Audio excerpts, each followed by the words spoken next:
సంతోషం.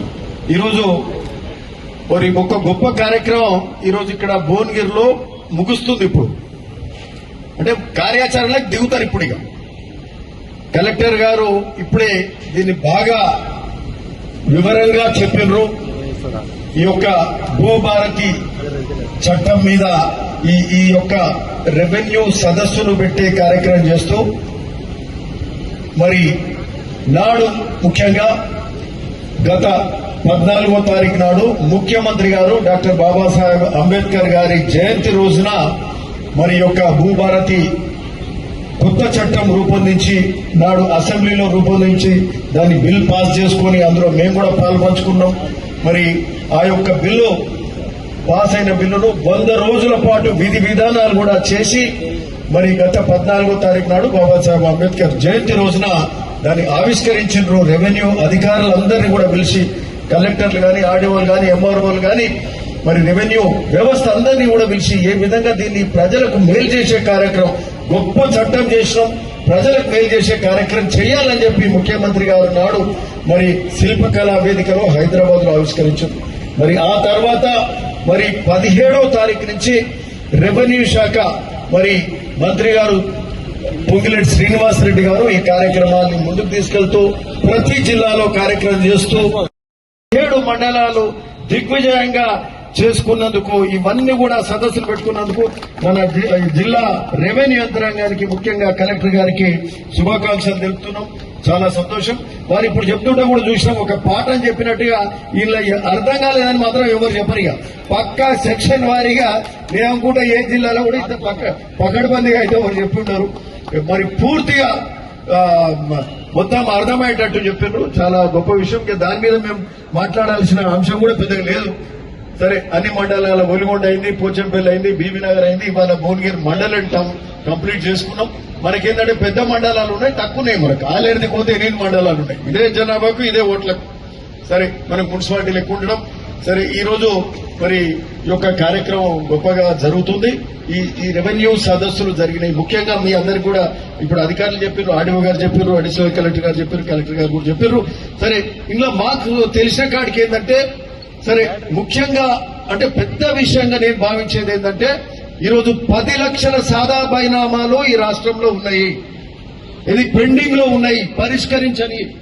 అంతే కదండి, 10 లక్షల సాదా బైనామాలు పెండింగ్ ఉంటే గత 10 ఏళ్ల నుంచి పట్టించుకున్న లేరు. టీఆర్ఎస్ అసలు ఈ రోజు ఏదైతే బీఆర్ఎస్ పేరు మార్చుకుంటారో వాళ్ళు దాన్ని పట్టించుకోలే, దాని గురించి అడగలే.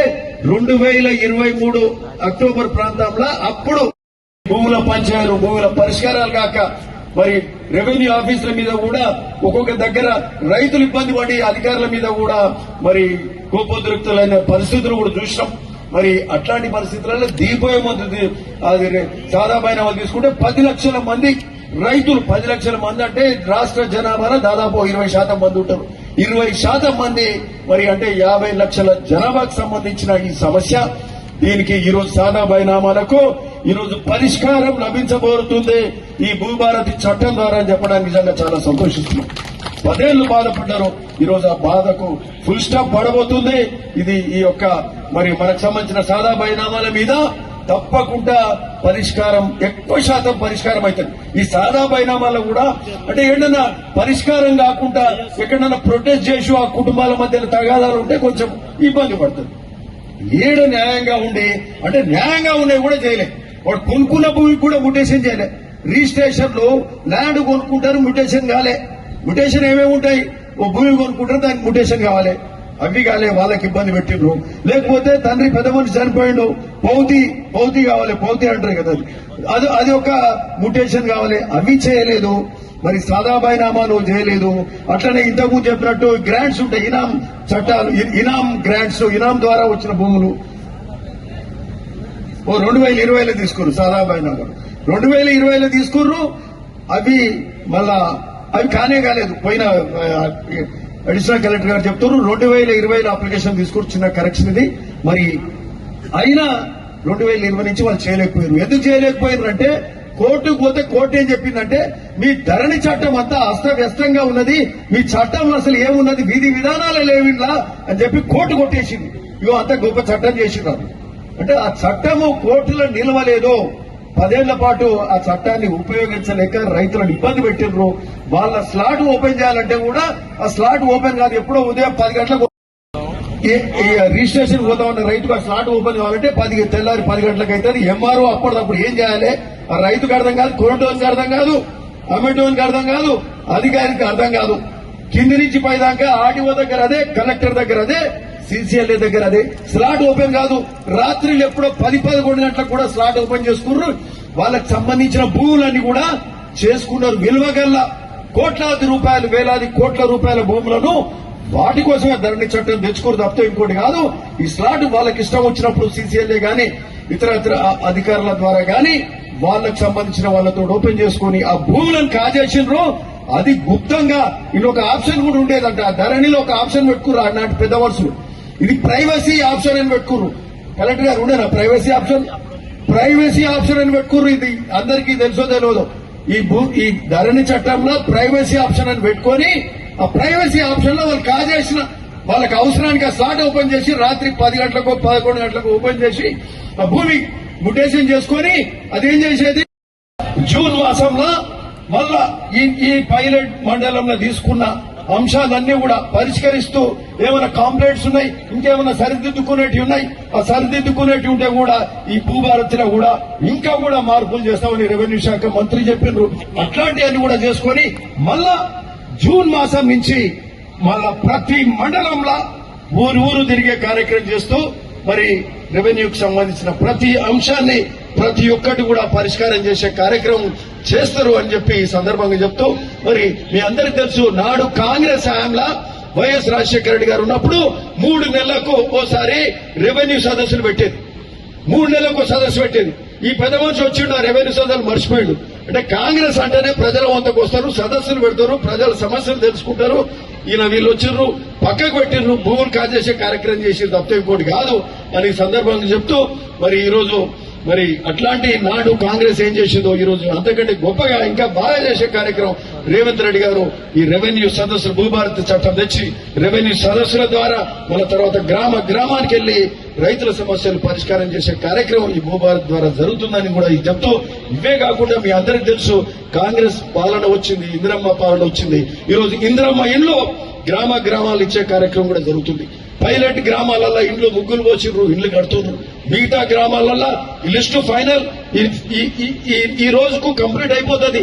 రేపటికెళ్లి మరి ఫైనల్ చేయగానే ముగ్గులు పోసుకునే కార్యక్రమం కూడా ఇందిరమ్మ ఇల్లు అంతటా కూడా మొదలు పెట్టుకునే కార్యక్రమం కూడా ఇందిరమ్మ ఇల్లు మొదలవుతుంది.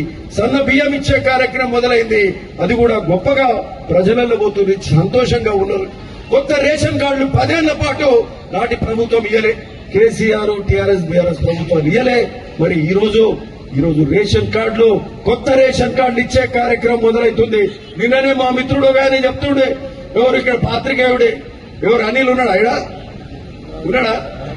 నాకు రేషన్ కార్డు వచ్చింది సార్ ఈ రోజు అని చెప్తుండే. రేషన్ కార్డు వచ్చిందా? రేషన్ కార్డు లేచి మంచిగా చేంజ్ చెప్పరాదు. రేషన్ కార్డు వచ్చింది కదా. కొత్త రేషన్ కార్డులు 10 ఏళ్లు రాలే, ఇప్పుడు వస్తున్నాయి రేషన్ కార్డులు. కనీసము అనిల్ సాక్షి టీవీ ఆయనకు కొత్త రేషన్ కార్డు వచ్చింది. రేషన్ కార్డులే కాక రేషన్ కార్డులలో ఆ కొత్త కుటుంబ సభ్యులు కొత్తగా వస్తారు. అంటే పిల్లలు పుడితే వాళ్ళ పిల్లలను కూడా చేర్చలే. కొత్త కోడలు వస్తే ఆ కొత్త కోడల పేరు చేర్చలే. 10 ఏళ్ల కాలం. ఈ రోజు ఆ పిల్లల పేరు చేస్తే వాళ్ళకు కూడా బియ్యం ఇవ్వాల్సి వస్తుంది కదా. మరి అందుకోసం చేయలేదా నాకు తెలియదు.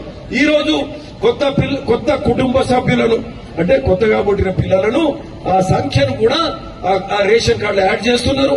2 పిల్లలు పుడితే వాళ్ళ పేర్లు యాడ్ అవుతున్నాయి, కోడలు వస్తూ కోడల పేరు యాడ్ అవుతుంది. వాళ్ళకు కూడా ఒక్కొక్కరికి 6 కిలోలు సన్న బియ్యం ఇచ్చే కార్యక్రమం కూడా మొదలవుతుంది, ఆల్రెడీ స్టార్ట్ అయింది. మే 1 నుంచి సన్న బియ్యం ఇస్తారు అని చెప్పి ఈ సందర్భంగా చెప్తా ఉన్నాం. సో ఈ విధంగా రేషన్ కార్డులు, సన్న బియ్యము, ఇందిరమ్మ ఇండ్లు, రాజీవ్ యువ వికాసం కూడా 6,000 కోట్లతోటి మరి చదువుకున్న యువత గాని 10, 12 ఇంటర్మీడియట్ డిగ్రీ గాని వాళ్లకు 6,000 కోట్ల రూపాయలతోటి సబ్సిడీ కింద 60, 70%, 80, 90% సబ్సిడీ మీద 1,00,000 నుంచి 2, 3, 4 లక్షల వరకు రుణం ఇచ్చే కార్యక్రమం బ్యాంకుల ద్వారా ఇప్పిస్తూ మన 60, 70, 80, 90% వరకు కూడా సబ్సిడీ ఇస్తూ వాళ్ళ కాళ్ళ మీద వాళ్ళు నిలబడుతూ వాళ్ళకు ఉపాధి మరి వాళ్ళ కాళ్ళ మీద వాళ్ళు నిలబడుతూ ఇంకా ఒకరిద్దరికి ఉపాధి ఇవ్వడానికి కూడా అవకాశం ఇచ్చే కార్యక్రమం రాజీవ్ యువ వికాసం కూడా మరి ఈ ఇందిరమ్మ పాలనలో రేవంత్ రెడ్డి గారు స్టార్ట్ చేస్తున్నారు. స్టార్ట్ చేసిన అప్లికేషన్ కూడా తీసుకున్నారు. అంటే ఒక్క 4 అంశాలు ఈ నెలలోనే మొదలైనవి. ఒక్క నెలలో ఇన్ని కార్యక్రమాలు మొదలైనవి. ఇవన్నీ కూడా నాటి ప్రభుత్వం ఈ రాష్ట్రాన్ని అప్పులలో ముంచిపోయింది. అప్పులలో ముంచితే కూడా మరి ఇన్ని కార్యక్రమాలు జరుగుతున్నాయి గొప్పగా. ఇవన్నీ కూడా ఇబ్బంది ఉన్నా పైసలు లేకున్నా ఇవన్నీ కార్యక్రమాలు జరుగుతున్నాయంటే చిన్న విషయం కాదని కూడా మీ అందరికి కూడా చెప్తూ మరి ఈరోజు మరి ఆయన చేసిన ఘనకార్యం ఏంటంటే కాళేశ్వరం ప్రాజెక్ట్ ఏమో కూలైపోయింది. కాళేశ్వరం కూలిందని మీ అందరికి తెలుసు కదా, అవునా కదా? ఈ హరీష్ రావు అంటాడు గడికోసారి ఏడగూలింది కాళేశ్వరం అంటాడు. మీరందరూ ఏమంటారు? జర కాళేశ్వరం కూలిందా అంటే వాళ్ళంతా చేతులు లేపాలి. జర కూలి చూపెట్టండి బై, ఎంకరేజ్ చూపెట్టండి మీడియా, ఇంకా చూడండి చేతులంతా లేపాలి. కాళేశ్వరం కూలిందని చిన్న పిల్ల